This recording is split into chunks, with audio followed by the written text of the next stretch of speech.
Wow. Thank you, thank you, thank you. I don't know if you guys realize this, but it's not always easy to get up here and do stuff. Thank you. So, sacred service is our topic today. And we're continuing our series on core values. I'm going to lean on the stool a little bit today because my feet are still not where they need to be. Although I got to say, wearing my Birkenstocks all the time is helping a lot. I may have to go back to Birkenstocks 100% of the time. But anyway, so I'm going to enjoy the stool a little bit. So, sacred service is our topic today. And our definition for this community of sacred service is we generously serve and support one another and our community through love in action. That's a part of who you are. That came up from the collective consciousness of this church. And I am honored to be a part of that. They call me, whoever they are, well, Reverend Stephanie at this point, they call me the sacred service minister. And I have to say that there are times that I just really chuckle at that in my heart and out loud, because I never thought of myself that way. I never thought of myself that way. In the Bhagavad Gita, in Hindu tradition, there are four basic paths to reach spirit or enlightenment or whatever you're calling it based on where you are in the moment. Love and devotion is one. Meditation is one. Knowledge is one, the intellectual study of God. And sacred service. And I always thought of myself as any of the other three. Love and devotion. That's why I love Rumi so much. Intellectual study. Okay, I got books. Honey, I got some books, okay? Meditation, I love it. And I thought, okay, well, I don't need to deal with sacred service. I'll just be my own little monk in my own little closet. Until I ended up with a job a few years ago as the volunteer coordinator at Unity North, of course. So, and I got to say, Lenore, one of the reasons I'm just in awe of you today is I look at the timeline and I think of the organizational structure to organize the volunteers to do what we're going to do in that building, and I think, I am humbled. I am truly humbled. Which brings me to another point. I woke up this morning thinking I knew what I was going to talk about. I had read and written and had my outline and all these papers, and I'm going to tell you right now that I'm going to be shuffling through these papers at some points because I got on Facebook this morning just to do a quick check-in because I like to make sure that nobody's got any serious problems I need to know about or serious joys. I found out it was Pat's birthday on Facebook. Yay, thank you, Facebook. Happy birthday, Pat. But Spirit managed to make a particular video show up in front of me. And it so humbled me that my whole talk is different this morning and completely off the cuff because of that video. So I'm going to tell you for a moment about a man named Narayanan Krishnan, all right? And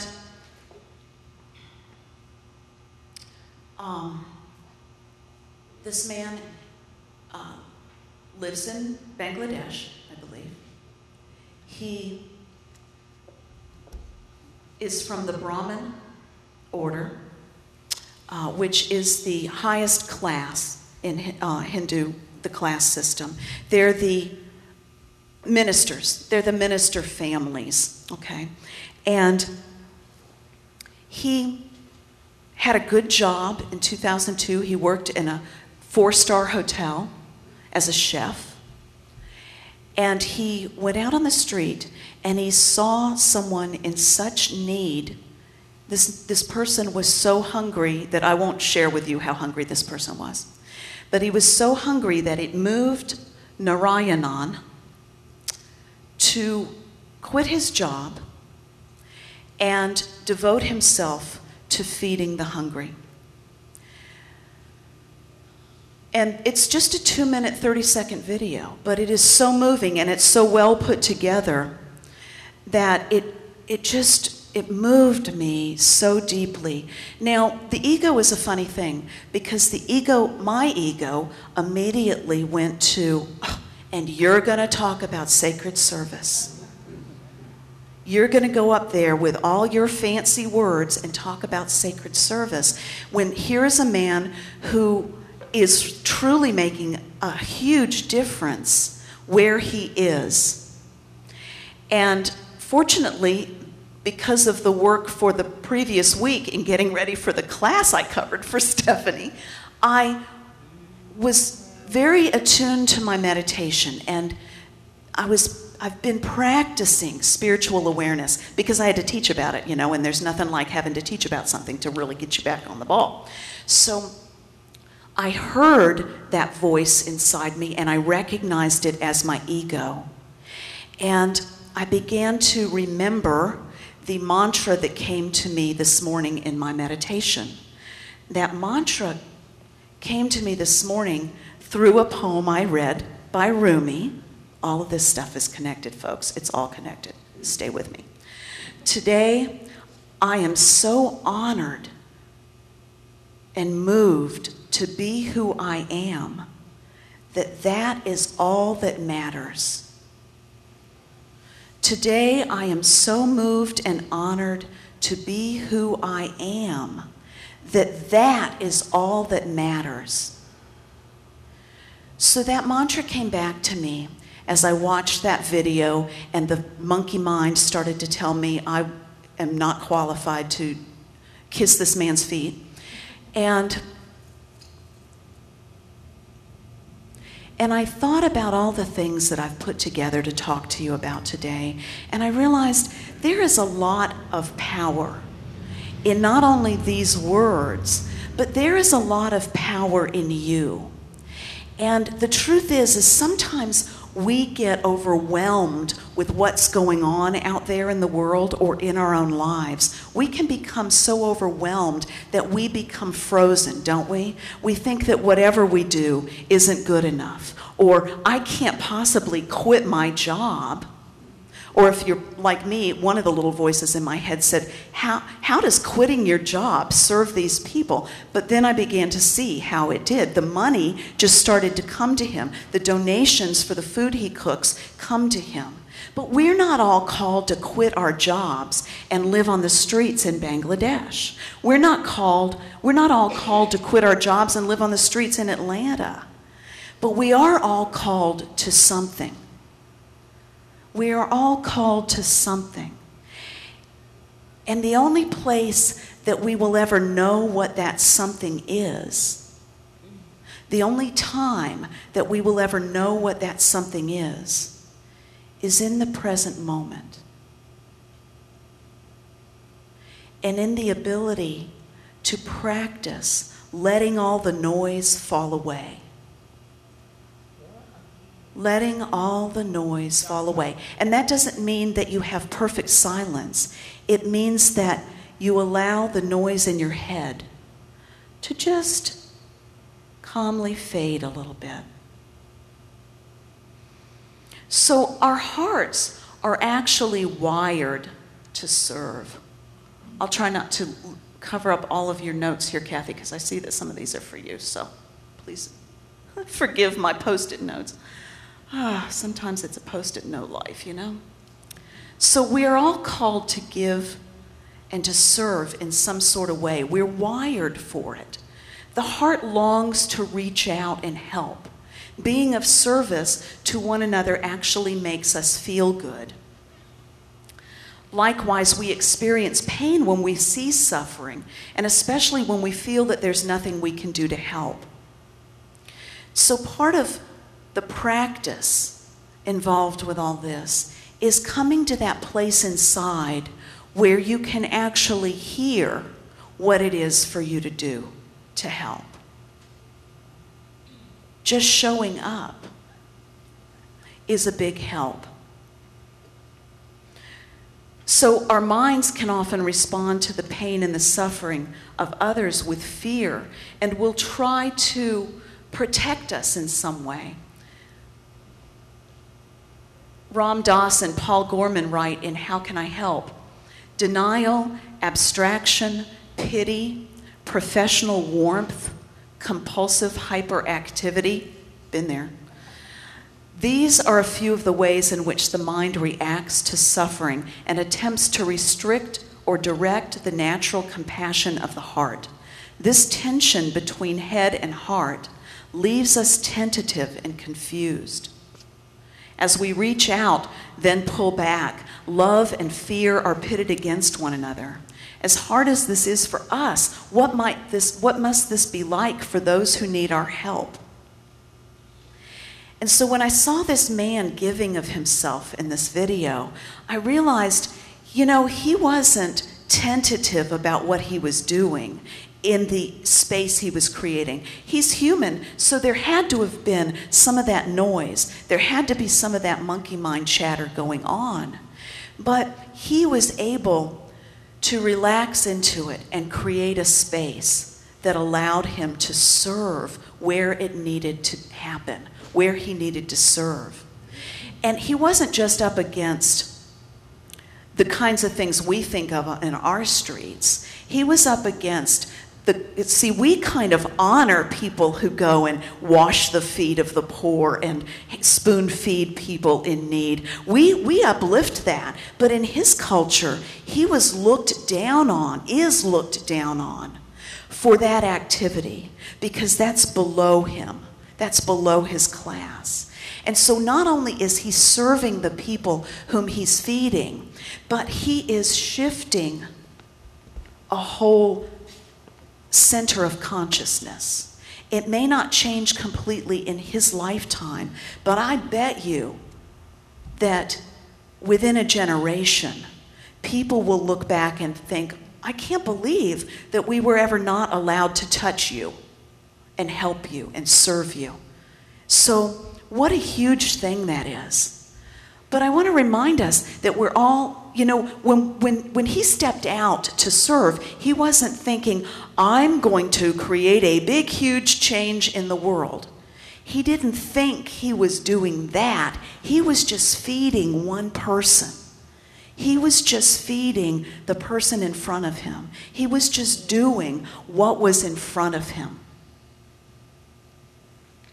So all the major religions tell us that serving one another plays an important role on the path to God or enlightenment. In Judaism, it's referred to as tikkun olam, the repair of creation. That chokes me up a little bit. I've got background in Kabbalah, and I love that idea. I also love the idea, and here we are with paradox, I love the idea that there's nothing that needs fixing. Can we serve from a place of wanting to repair creation and yet at the same time holding in our minds the realization that nothing needs fixing? That's paradox, and both are true.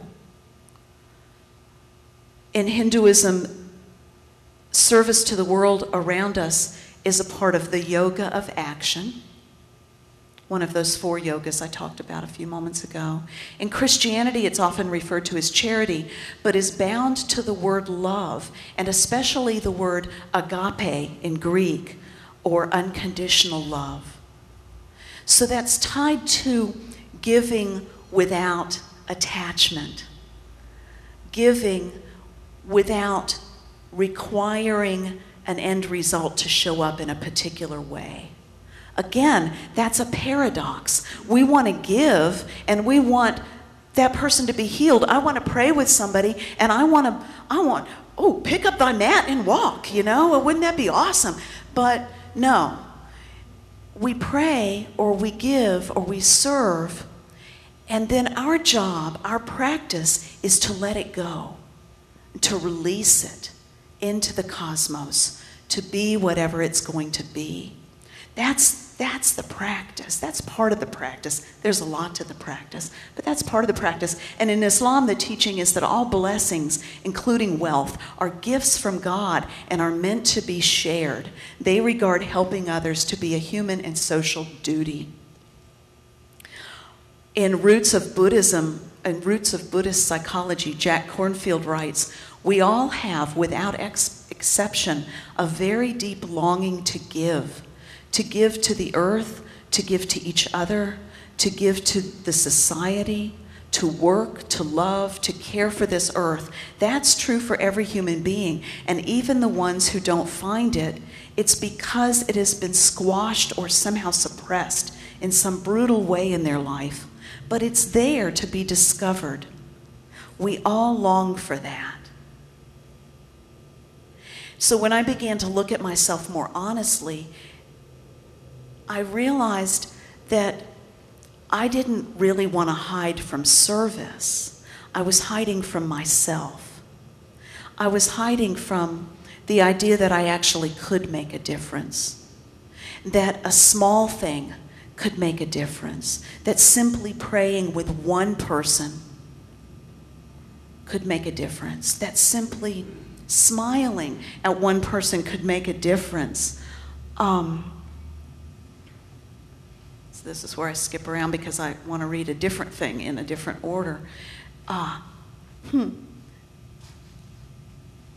small thing can make a difference. Macrina Wiederkern tells this story. "One special moment of beauty that stands out in my mind I experienced in a bus station. I witnessed a little girl helping her brother get a drink at the water fountain. Attempting to lift him to the proper height turned out to be impossible. I was just at the point of giving them some assistance when, quick as lightning, she darted over to a shoeshine man, pointed to a footstool he wasn't using, dragged it to the water fountain, and very gently lifted her thirsty brother up for a drink. It all happened so fast, and it was so simple, yet it turned out to be a moment of beauty that became a prayer for me. So much to be learned from such a simple little moment. Perhaps what touched me most was her readiness to seek out a way to take care of the need without waiting to be rescued. It was a moment of beauty, a small child with a single heart. Sometimes it's not a big giant thing. We get the big giant things on Facebook, and I'll tell you, we get the big giant things on Oprah because I'm just loving what Oprah's doing these days. I'm going to tell you about it real briefly. Or maybe not briefly, I don't know, we'll see. She's doing Life Class is what she's calling it. And it was on every night last week. And this woman is such the epitome of service. Now, we may look at it from one point of view and say, wow, she's got a big fancy TV show and she does this and she does that and all of that stuff. But I've been watching very carefully as her last season wound down because for years I didn't watch her. I was too busy to watch Oprah. And when her season was winding down, I started to pay attention and I started to watch her in that place of awareness, in that place of being connected to spirit. And I watched the fact that she really gives of herself in this work. It's not about the TV show for her. It's about touching people. And so, anyway, Friday night, you know, I was almost all prepared again. I thought I was all ready for my talk. And I watched Friday night's episode. And Friday night's episode was about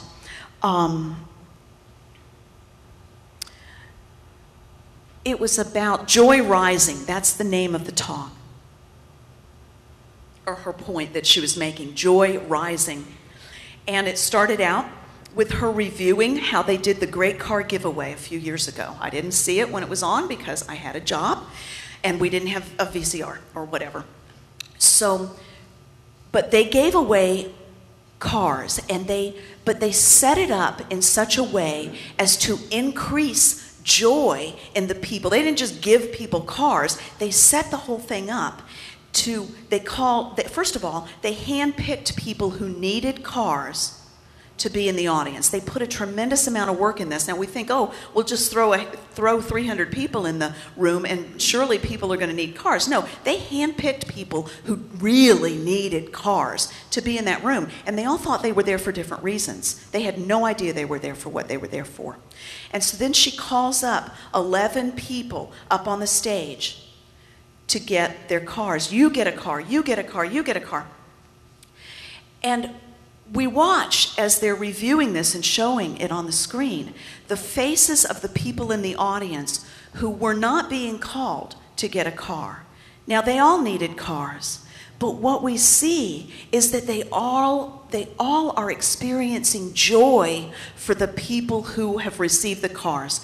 At the end, they thought these are the only 11 people getting cars, and they were ecstatic for the people up on the stage getting the cars.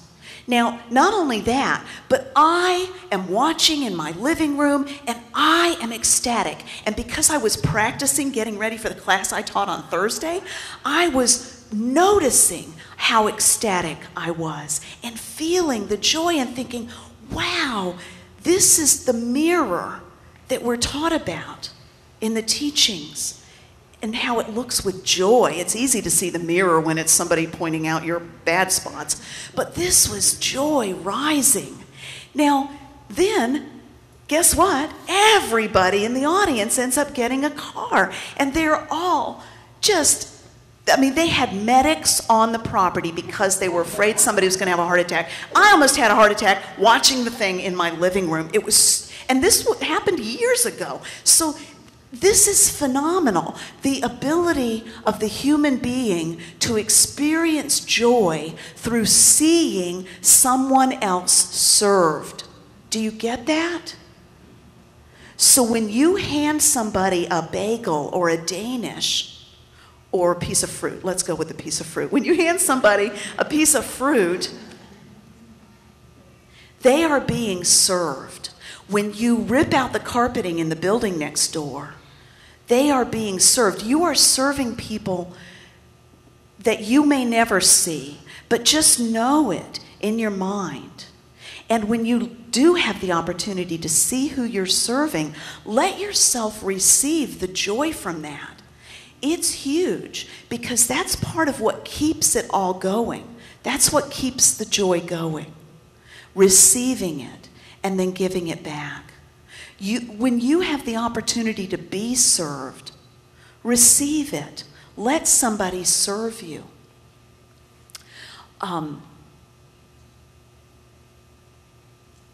Rachel Remen tells a story in Kitchen Table Wisdom. She tells a story of a young man who we'll call Jeff. And before his diagnosis of osteogenic sarcoma, he had been a high school and college athlete. Nice cars, pretty girls, popularity were all a part of his life. But 2 weeks after his diagnosis, his right leg had to be removed, and while the surgery ended up being life-saving, in his mind, his life had ended. Jeff became very angry and bitter. He started taking drugs, drinking heavily, and soon he alienated himself from his old friends and associates. As a result of these things, he was referred by a former coach to Dr. Raymond. In their first session, it became clear that Jeff harbored a great deal of resentment toward doctors and especially toward healthy people. To encourage openness, Dr. Raymond invited him to draw a picture of his body. He proceeded to angrily draw a vase with a large black crack down the middle, ripping the paper as he drew. When Jeff left, Dr. Raymond kept it, thinking it was too important to throw away. On later visits, Jeff started bringing newspaper clippings of people who had been permanently deformed in accidents. He was still very angry, But the doctor saw him slowly coming out of himself and becoming concerned with other people's welfare. Soon he began going to visit patients in the surgical wards whose problems were like his, and he found that he had great success connecting with many of these individuals, even when others couldn't. Doctors started asking him to come and visit specific patients because of the positive influence he had on them. It became a sort of a ministry for him. One day he went to visit a young woman of 21 years who, as a preventative measure, had had both breasts removed because of a family history with breast cancer. In spite of great attempts to cheer her, the young woman was so depressed that she wouldn't even look up at him.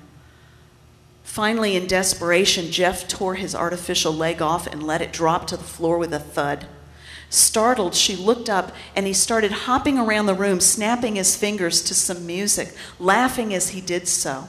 After a while, she burst out in laughter as well. She said, "Fella, if you can dance, maybe I can sing."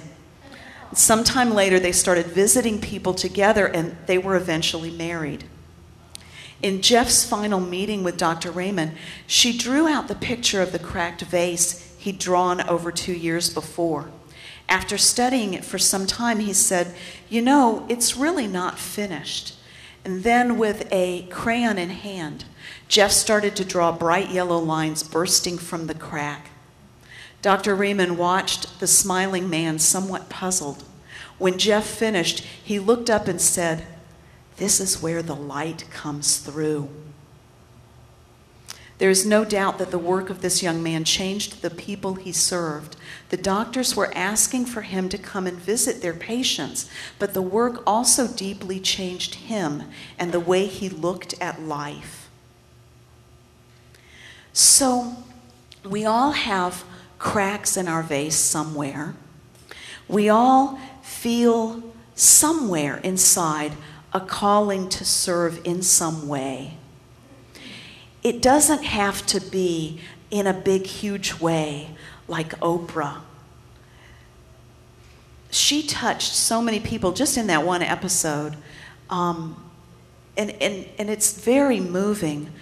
And the guy on the video is touching many, many people in a huge way, but none of them started out big, huge. And so what I want to invite you to do is don't be afraid of big, huge, and keep from serving in little, small. You know, don't let a fear of big, huge keep you from serving in whatever way you can. Sometimes just a word here or there makes a big difference.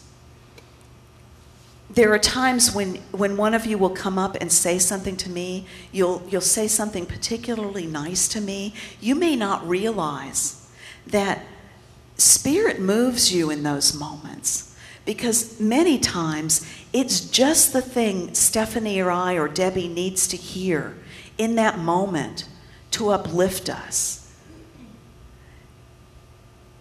to remind us that what we do actually does make a difference. What you do actually does make a difference.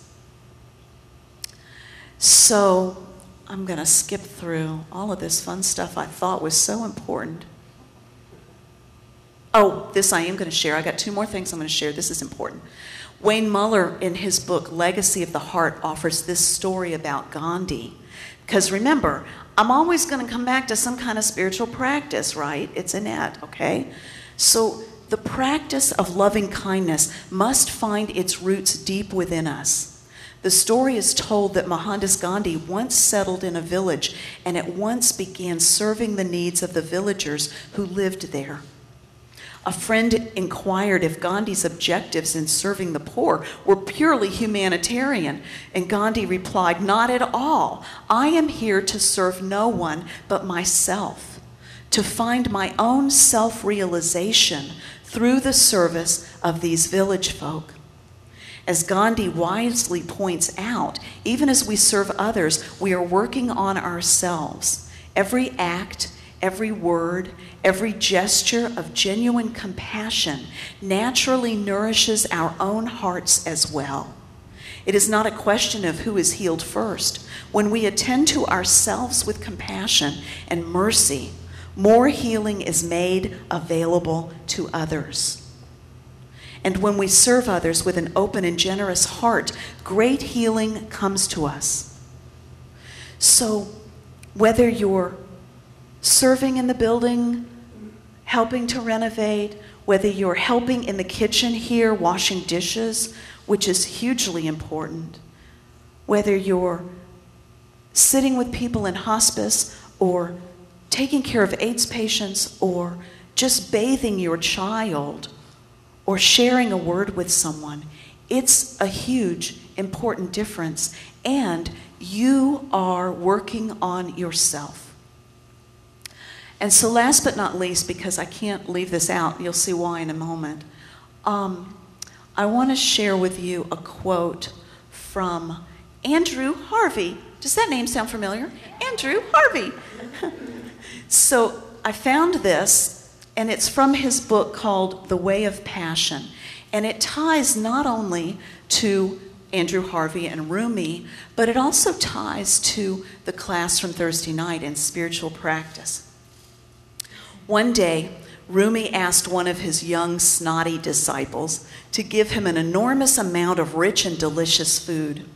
This young disciple was rather alarmed because he thought Rumi was living an ascetic lifestyle.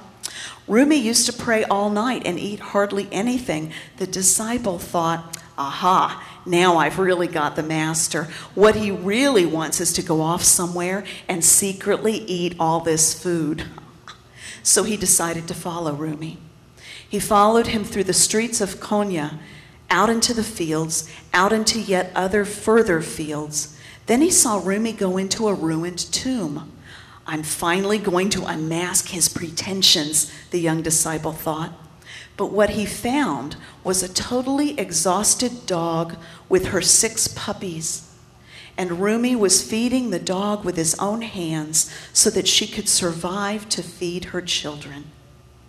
Rumi knew that the disciple was following him, of course, and he turned to him smiling and said, "See?" The disciple, extremely moved and humbled, said, "But how on earth did you know that she was here? How did you know that she was hungry? This is miles away from where you are." Rumi laughed and laughed. When you have become awake, your ears are so acute that you can hear the cries of a sparrow 10,000 miles away.